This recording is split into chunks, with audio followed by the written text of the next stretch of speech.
وہ یہ بولا میں رونے کو دیکھوں کہ آنے والی نسلوں کی شان دیکھوں. مجھے تو اتنا لالچ دیا گیا کہ اتنا خزانہ ملے گا کہ نسلیں کھائیں گے. کہ تو عبداللہ کا پتہ بتا. تو کہا جس عبداللہ کا نام تو پوچھ رہا ہے، جس عبداللہ کو تو مارنا چاہتا ہے، وہ کوئی اور نہیں ہے، تیرے سامنے کھڑا ہے، وہی ہی نام عبداللہ ہے. تجھے گولی تلوار چلانی ہے تو میرے اوپر چلا. اب وہ اوپر سے لے کے نیچے تک دیکھتا ہے. آپ عبداللہ، آپ عبداللہ، میں تو مارنے آیا تھا آپ کو شور مچانا چاہیے تھا. آپ تو گھر پہ جا کے میرے لیے مہمان نوازی کر رہے ہیں، آپ تو میرے لیے کھجور اور پانی لے کر آ رہے ہیں. اللہ اکبر. اس نے قدموں پہ پیشانی کو رکھ لیا عبداللہ کی اور کہا میں تو سر لینے آیا تھا، لیکن اب سر لینے نہیں، تمہاری محبت میں سر دے کے جاؤں گا. یہ سر تمہارا ہمیشہ مغرور رہے گا. اور میں تو جان گیا کہ جن بھیڑیوں نے بھیجا ہے وہ بھیڑیے غلط ہے، آپ سچے ہیں. کیا جان گیا کہ میں تو یہ جان گیا کہ جو تمہیں مارنا چاہتے ہیں، ارے ہم جان گئے کہ جب عبداللہ کا کردار اتنا اچھا ہے تو آنے والے محمد رسول اللہ کا کردار نعرہ رسالت حضرت اعلیٰ حضرت جشن میلاد النبی، نعرہ تکبیر، نعرہ رسالت. بھائی زندہ باد، زندہ باد. جواب نہیں ہے سر، بہت ماشاءاللہ، بہت اچھا بول رہے ہیں ماشاءاللہ. سبحان اللہ، سبحان اللہ. جذبہ لائیں آپ، جذبہ لائیں. آپ جیسا خطیب ہے ویسے بات تو کریں آپ. ماشاءاللہ، سبحان اللہ. تو آنے والے وہ بولا میں مقروض رہوں گا آپ کو، میں تو جا رہا ہوں، لیکن زندگی بھر یہ سر مقروض رہے گا، کیونکہ اللہ اکبر میں یہ تلوار آپ کے اوپر نہیں چلا سکتا. بہت سے فضائل ہیں عبداللہ کے اوپر جو یہ ناچیز عرض کر سکتا ہے، لیکن بات صرف عبداللہ ہی کی نہیں کرنی ہے، بات آمنہ کی بھی کرنی ہے، حضور کی ماں کی. حضرت عبداللہ جو تھے کہاں پیدا ہوئے یاد ہے آپ کو؟ علماء نہیں، آپ کو یاد ہے کہاں پیدا ہوئے؟ مکہ شریف میں. کہاں پیدا ہوئے؟ مکہ شریف. سب بولیے کہاں؟ مکہ شریف. اور حضور کی ماں کا نام کیا ہے؟ آمنہ. یہ کہاں پیدا ہوئی؟ بولیے. مدینہ منورہ. مدینہ شریف. کہاں پیدا ہوئی؟ مدینہ شریف. مدینے میں. یہ تو عبداللہ کا کمال. اب دیکھو آمنہ کا کمال.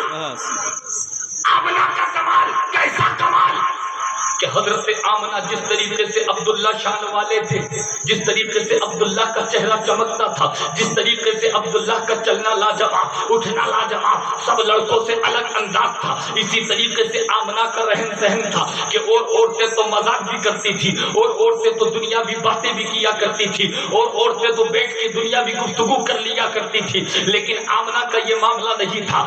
آمنہ تو اکیلے رہتی تھی، پردے کے اندر رہتی تھی، انداز اچھا تھا، کمال اچھا تھا. حضرات تقویٰ اس وقت بھی موجود تھا حضرت آمنہ کے اندر، اور اتنا برین تھا، اتنا دماغ تھا حضرت آمنہ. اس وقت تو لڑکی تھی، ابھی شادی نہیں ہوئی ہے، لیکن دماغ کیسا کہ جو 60-70 سال کی عورتیں ہوا کرتی تھی ان کو وہ تجربہ نہیں ہوا کرتا تھا جتنا تجربہ آمنہ کو ہوا کرتا تھا. سبحان اللہ، سبحان. اتنا تجربہ آمنہ کو.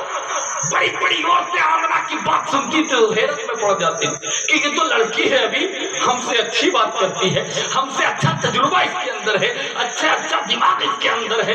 حضرات اس زمانے میں کیا معاملہ تھا کہ ایک عورت تھی، ایک عورت وہ ہاتھ کی لکیر دیکھ کے بتا دیتی تھی تیری قسمت میں کیا لکھا ہے.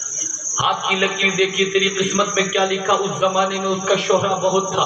جس شہر میں جاتی تھی پہلے اعلان لگ جایا کرتا تھا کہ فلاں عورت آ رہی ہے جس کو ہاتھ کی لکیر بتانا ہے، لائف بتا دے گی، جیون بتا دے گی، تیرے فیوچر میں کیا ہے، تیرے مستقبل میں کتنے بیٹے ہیں، تیرے بیٹیاں کتنی ہیں، تیرا زندگی کیسے گزرے گی. تو شہر میں جاتی تھی، اعلان لگتا تھا، عورتوں کا میلہ لگ جایا کرتا تھا. میرا ہاتھ دیکھیے، میرا ہاتھ دیکھیے، میرا ہاتھ دیکھیے. تو اس عورت کو اتنا تجربہ تھا، اس کا نام تھا سودا.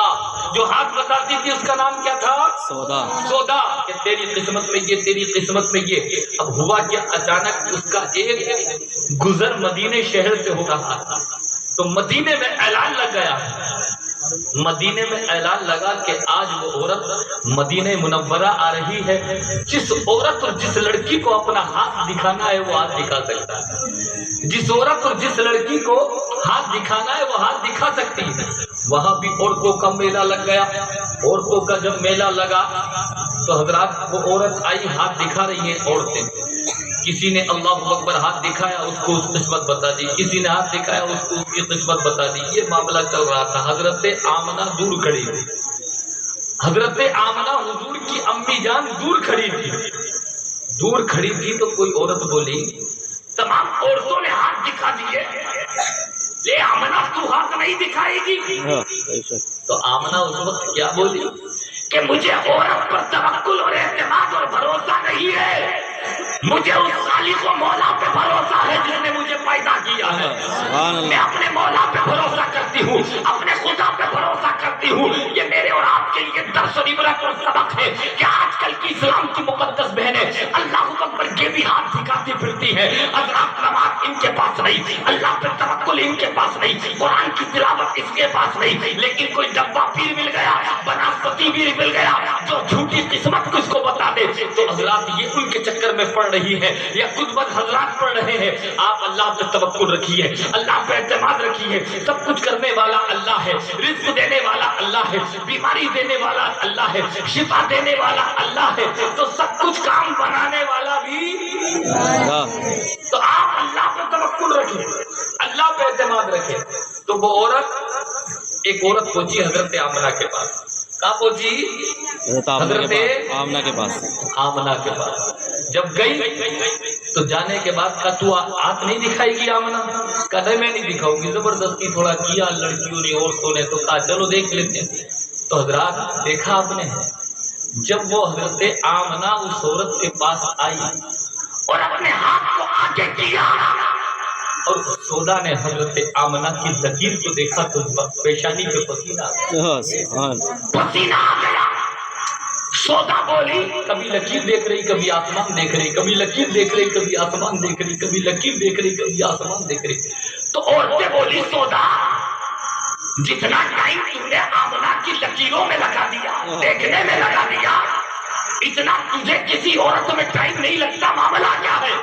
عورت کا ہاتھ دیکھتی ہے بھگا دیتی ہے، عورت کا ہاتھ دیکھتی ہے جدا کر دیتی ہے، لیکن تو اس لڑکی کا ہاتھ دیکھ رہی ہے آمنہ کا. کبھی ہاتھ دیکھ رہی ہے، کبھی سورج دیکھ رہی ہے، کبھی ہاتھ دیکھ رہی ہے، آسمان دیکھ رہی ہے. تو وہ سودا کتنی پیاری بات بولی کہ یہ جو آمنہ ہے، میں نے اس کی ہاتھ کی لکیر کو دیکھ کے یہ پتہ لگا لیا کہ یہ کوئی عام عورت نہیں ہے، بلکہ عنقریب مجھے اس لکیر میں پتہ چل گیا کہ جس کا ذکر کتابوں میں توریت کے اندر آیا ہے، زبور کے اندر آیا ہے، انجیل کے اندر آیا ہے کہ ایک وقت آئے گا کہ نبیوں کا پیغمبر آئے گا، شمس الضحیٰ آئے گا.